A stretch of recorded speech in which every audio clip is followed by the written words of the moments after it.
Welcome back to the Ask Dr. Be Good show, a show that brings you the positive things that are going on in public education.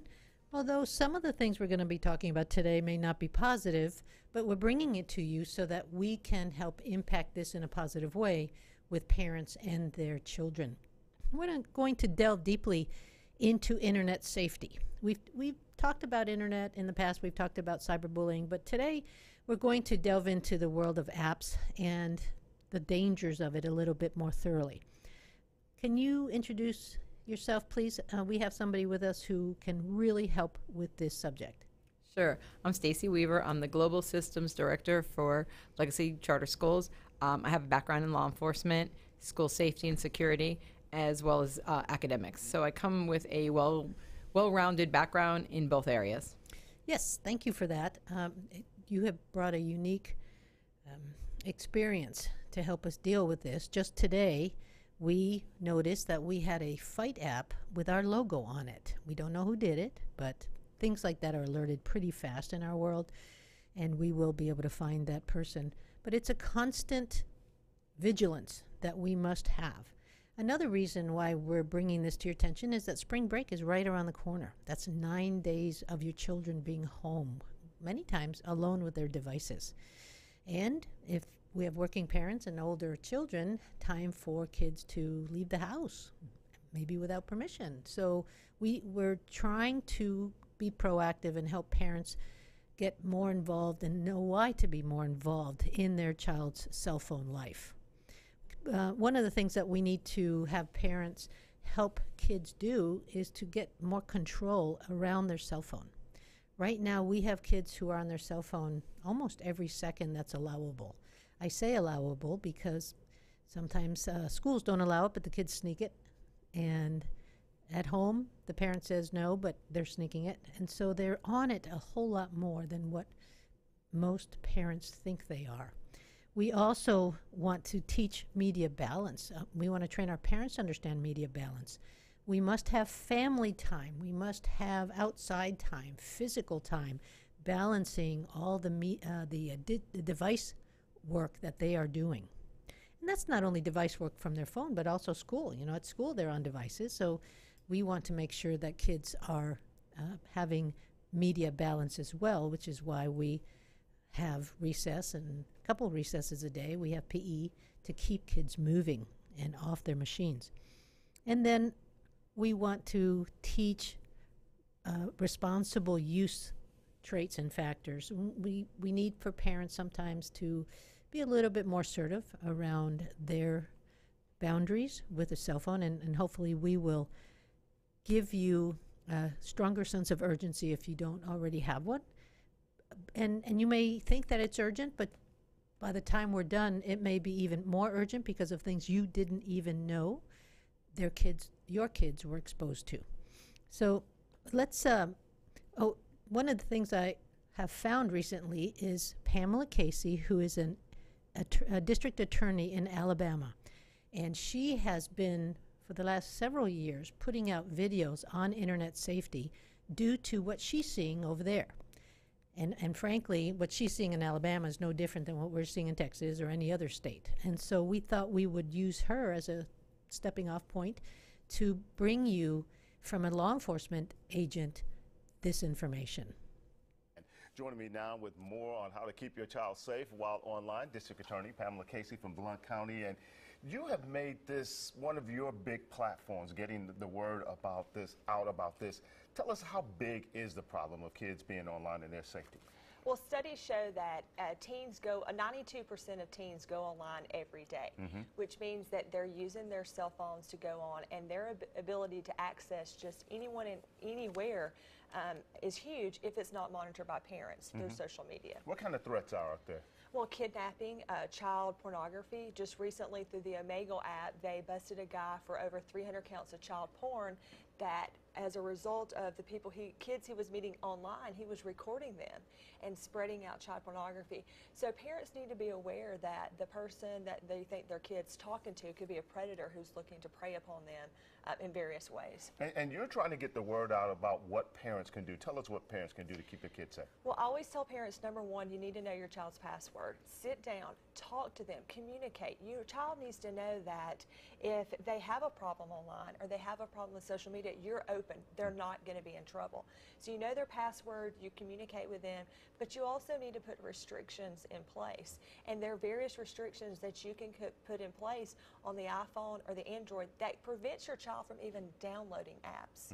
Some of those apps out there, what? Kik, the newest one out right now is Saraha, #1 on the Apple Store, and that's an anonymous chat type thing that I think we'll see a lot of cyberbullying with. Your Instagram, parents went to Facebook, so what did kids do? They got up and went to Instagram. They did, they moved. They moved because mom and grandmom and aunt are on Facebook. And so you want to make sure you're watching your child's Facebook, Instagram, this new Saraha, Kik, WhatsApp. There's so many out there that you really need to be aware of. And there's some red flags that parents should be looking out for, though, when they've got people talking to their kids online and they're starting to ask for personal information, things like that. Well, absolutely. And a lot of these apps actually provide the location of your child. Wow. So things like the map on Snapchat. WhatsApp actually gives your kids location. There's so many of them that allows whomever they're talking to know their location. So parents need to make sure that they know what their children are doing. What kind of reaction you're seeing from parents? Are they changing their patterns when you start hearing about the things that you tell them about? Absolutely shocked. They're shocked. They're not aware of what's going on. I love when I hear a kid say, I used to have this app until my mom said that you said we couldn't have it. Right. So that makes me realize that we're actually making some progress in this fight. Yeah, well, we so appreciate what you're doing. And is there a way they can get in contact with you, of course, to find out more? Oh, absolutely. I'm on Facebook, Pamela Casey. And also, anytime anybody has a problem with something online on social media, 205-625-4171. Yeah, we're so glad you stopped by. Keep doing what you're doing. Thank so you. important work Thank out you. there. Pamela Casey with Blount County District Attorney. And we will be right back with your Morning Rush. All right, so good beginning to this topic. Matter of fact, I had somebody text in, one of our IT guys, part-time IT guys, that Joaquin Chacon said, Apple and Google are beginning to discourage how much attention people are giving their phones. Apple, for example, on their latest device updates have screen time, which is accessible through your device's setting, shows how much time you spend or your child spends on the phone daily and weekly, and specifying what kind of apps that they are in. So there are ways of being able to see where your child is spending most of their time. So that's a good reminder. Thank you, Joaquin. So something that stood out more than almost anything in this was know your child's password. I can guarantee most parents don't know that.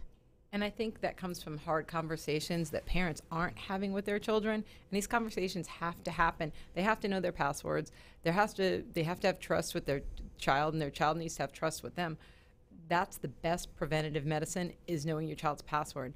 And I'll give you an example, even one step further. There was a situation last year, maybe 2 years ago, when there was a game that students were playing and basically led to suicide in the game if you lost.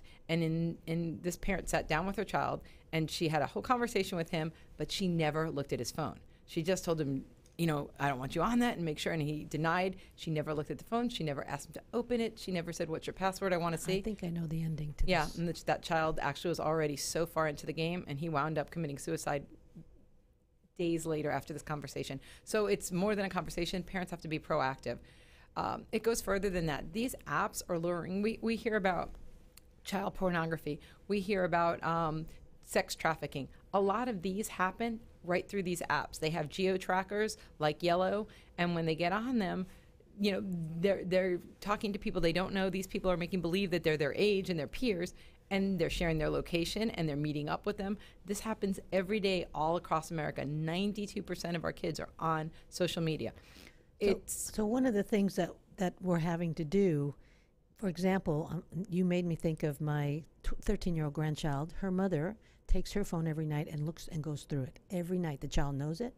She may not like it, but she knows that that's going to happen. So kids need an accountability piece, and so you have to do it, folks. And you're going to get resistance. If you've had a child with a phone for several years with unrestricted use, and something we say today causes you to have that sit down and say, we got some new rules around your phone, you're going to get pushback. Right. So there are actually apps and websites for parents. Parents can go to websites such as Inappropriate Content, and on that website, it's called actually internetmatters.org, and they provide conversations and dialogue you can have with your children. Parents that really don't know about technology, we have a lot of parents that aren't anywhere near as educated in technology. It gives their kids. Exactly. So it provides as much as YouTube videos and step-by-step how to put controls on your child's phone, how to find these apps, how to look up apps that aren't appropriate so they can look at their child's phone and know what's on there. It's more than a conversation. So why do kids do this? So basically, unfortunately, back in the day, people would laugh and say, like, Barney was the babysitter. You put a video on and people would complain, your child's getting too much video. Well, you know what? Phones are doing the same thing. Phones, you see kids in carriages. The parents hand the baby the phone. The kids know how to use them and watch, even if they're watching appropriate things at that age. It's become a norm, and parents get too comfortable. They make it too convenient, and that's why it's happening. It is a form of a babysitter. Sometimes it's educational and it's great, but not always do we see that. And so we have to really make sure our kids are using responsible practices at all times. And basically, there's other things that we're talking about, those geo-trackers. I don't think parents are also aware. There's things like Marco Polo, Fire Chat, and House Party, where you don't even need internet access. You set up your group, as long as you're within 30 miles of each other, you can chat, talk, and parents would have no idea. So if you think you're taking away your kids' internet access or data, they're still able to communicate. Our kids are so advanced. And so with that said, and we're talking about this, there's also 14 apps, and we're going to look at those in just a moment. Before we do, I want to go back to Pamela Casey because she has another very informative video I'd like to show parents.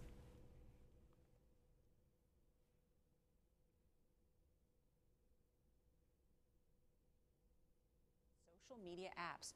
31% are connected to friends that they have not met in person, and 32% have been contacted online by a complete stranger.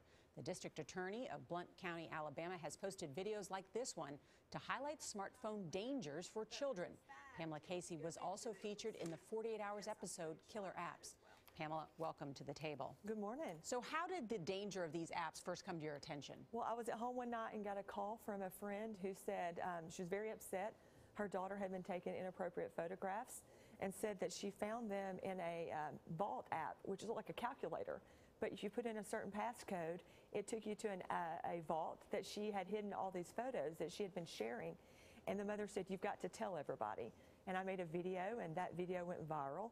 And so as a result of that, it's become my new mission to educate parents. Because kids are so much more well-versed in this than their parents. You say the parents are basically clueless when it comes to this. Absolutely. I mean, I'm in law enforcement, and I'm a step behind. Every time I go and speak to kids, I find out about a new app that I didn't know about the day before.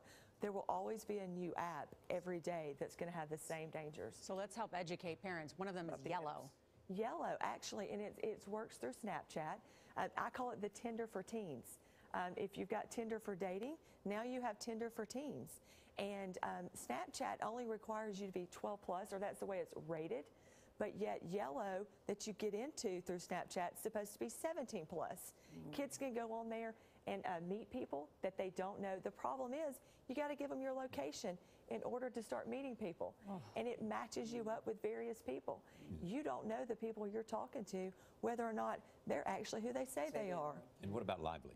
And Lively is any type of app that's going to allow you to have video live at any time can be very dangerous because you don't know what your kid's going to see. Now, do you monitor what your child watches on TV?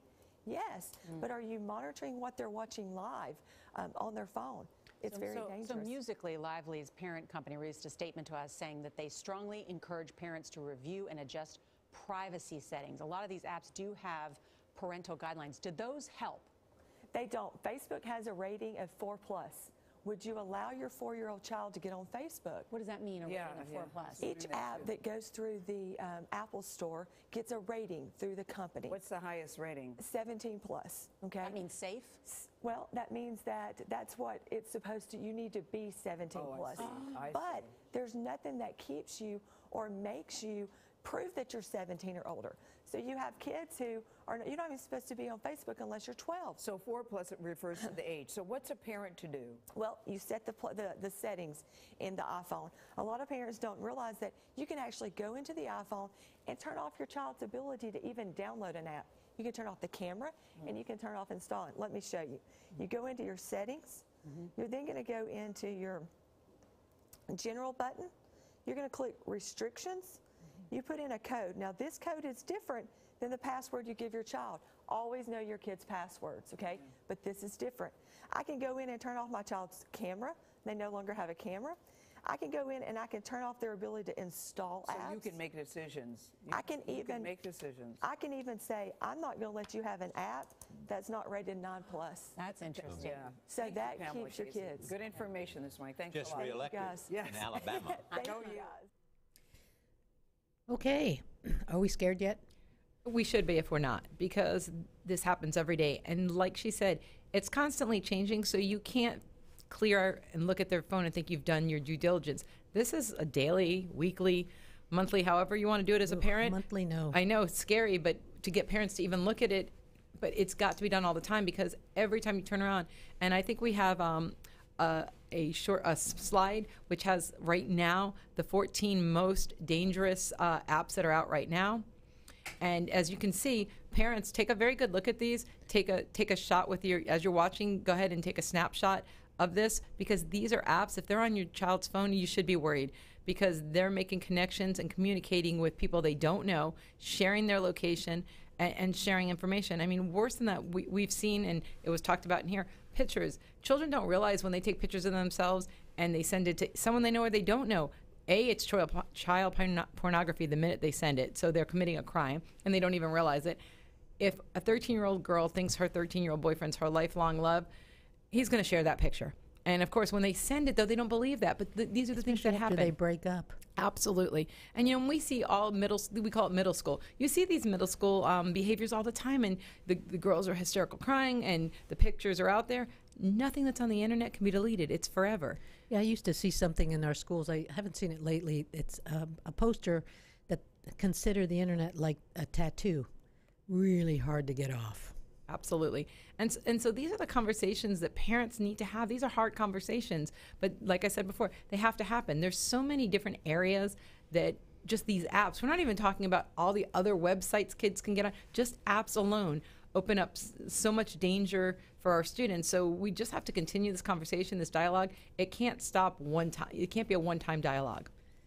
I think, don't we have a video of Pam with Snapchat? Yes, and that's a really good one, because it talks about the geolocator. Yes. So maybe we can go ahead and put that one up for parents to also if we view. haven't- If we haven't scared Scared them yet?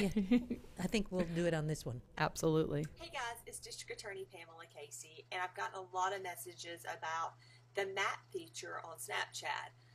You all know that I have been adamantly against Snapchat for years, and I actually downloaded Snapchat to be able to work this app and show you as a parent kind of what you're looking for. So I'm going to go into my Snapchat. You all know it's the white ghost, and it's very hard for you to see. Right here is the white ghost. So you would go into your child's phone, click on that, and when it first comes up, you may start flipping around and you're thinking, how do I get to see what's going on with my child's phone? You're going to pinch the screen. So pinch the screen gets you to the map feature. Now, let me go ahead and tell you how to turn this off before we start looking at everything. Up here at the top is going to be a little wheel. You're going to click on the wheel, and it'll give you the opportunity to swipe over to ghost mode, where other people can't see you. So that's how you get this off of your child's phone. So as you can see, this is me. The only thing I like about Snapchat is this little emoji person that I got to make. Other than that, I don't like anything about Snapchat. You guys know that. But so I went home at lunch and was working on it, and I saw myself at home. And I was actually able to zoom in and look at the geo portion of my house. my land makeup, it looks like one of the maps that you would see, which is a street view. It gave me an exact location. As you can see right now, if I click on myself here, it tells me exactly where I'm at. It actually hovers over the courthouse, and you can see where I'm sitting currently. What this does, and I took some screenshots so you could see, is it actually watched me moving in a car. As I moved and came to work, my emoji got into a vehicle and moved. So as a parent, your children could be monitored by anybody. That's always been my thing with these apps, is that you want to make sure your kids are safe. It told me I had a friend, so you're my friend and this is you. You were active 5 minutes ago. But it really tells you so much about it. Look at this again. This is the ability to turn on ghost mode. But it really does zoom in. If you can see, it's going to tell you road names and everything. So you've got to turn this off on your child's phone. So let me take this opportunity to review a few things with you. Number one, always know your child's passwords. Number two, know what apps they're using and make sure that you understand those apps and what they are. This is something that can be very dangerous. We always like to say that predators, it never happens here, it never happens to my child. Don't let it be your child. Make sure you're turning that off in Snapchat. So remember, go into that, squeeze the screen, and then what you're going to do is you're going to go into the top wheel, and you're going to turn it to ghost mode. If you don't do this, any and everybody can access your child's location. I will be speaking in the morning. I'll be on Channel 6, Fox 6 Morning with Janice Rogers, talking more about this. I hope you'll tune in. It'll be about 7:30. So what some parents may now understand and didn't know before is that somebody across the country can access your child's home address. They can go as far as knowing what room the child is in the house. When you use that geolocator, it basically will show almost where you're sitting in the house when they get that close. It's that dangerous. I think that parents just don't realize, a lot of us think we have great kids, and we do. But these apps lure children in. Very seductive. Absolutely. So if you have a great kid, never in trouble, does well in school, it doesn't mean you get to take a pass on this. You should be just as diligent with this child as your wild child, as your, behavior child. Our children are all different, but they're all the same to us, and they're so important. And, we can only be as safe as our safest child. Talk a little bit about predators. Sure. Because we're talking about apps, but there's somebody on the other end of that app. So I can tell you, going back from the time computers have come out and chat rooms started, children have been lured by adults, either as adults or as impostoring other people. They use apps, they put a child's picture, they lure children to meet them. They get lured into sex trafficking. This constantly happens. I can remember way back when 2020 first started. I knew an officer who she did nothing but the internet dating type things, and that's when they became aware that it was children being lured. So she was the person that was posing. She was a federal agent in Florida, and she could not believe that almost every time it was supposed to be a child talking to a child when they met, it was always an adult. I mean, it's that simple, and it's been going on for so long. It's pervasive. Extremely pervasive. And so we just have to be really careful. There's so many of these apps now, and I can tell you that constantly they're finding predators behind them. It's not every once in a while. There's too many to even to patrol. Parents have to be the patrol. They have to be the moral compass and jump in there and make sure that their kids are not on these types of apps. A sign of the times. It used to be that when you were going to move into a neighborhood, you could contact the police and know where the sex offenders were located, but that's not enough anymore. Same thing with you ask for a crime report. It's not. It's a global situation.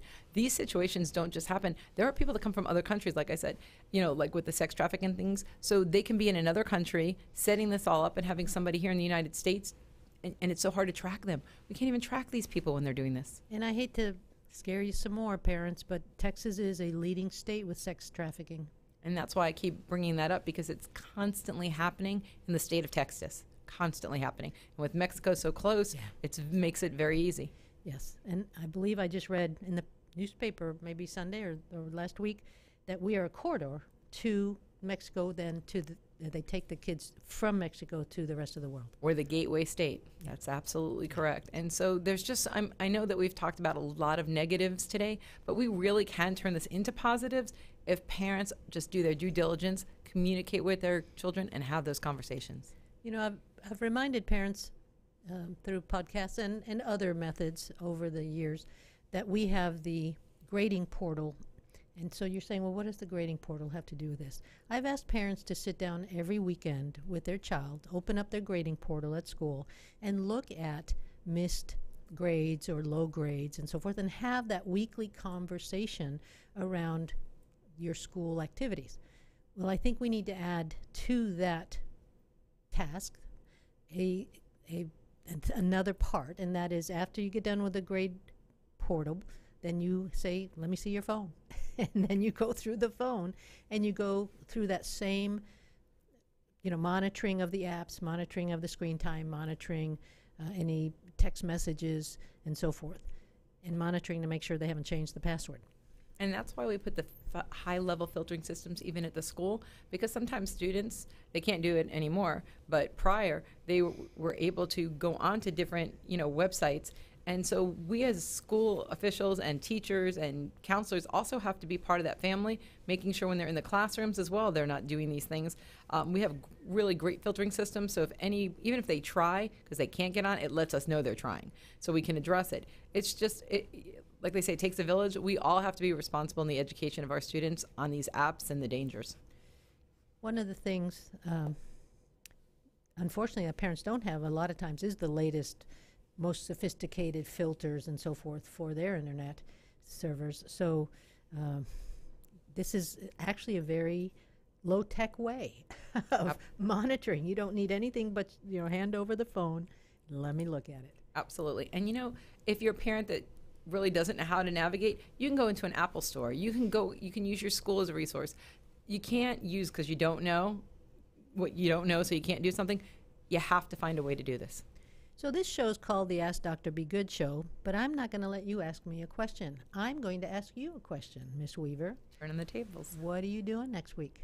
So next week, I am actually going to Bryan College Station, and I am attending the school marshal program so that I could recertify in law enforcement so I can keep my schools safe and secure. And you'll be bringing back, I bet, even more information. We may, I don't know, maybe. I hate to think that we'll have to have another podcast because we now know even more. I hope not. I hope we've got a handle on it to the point where we don't have to keep talking to it to this extent, although certainly keeping communication open with parents about some of the dangers out there is our job. Right. And I'll continue to get educated to keep our schools safe. Look for it in the Wednesday packet. Anything that Ms. Weaver finds that she thinks you need to know right away, she'll get in the Wednesday packet and get it home to you so that you can keep your kids safe. Well, it looks like we've reached the end of our 30 minutes. Always, as I tell people who come on, these 30 minutes feels like 5, but we've had some good information, and I hope that you will take it very, very seriously and make some changes as far as monitoring your child's phone. Thank you all.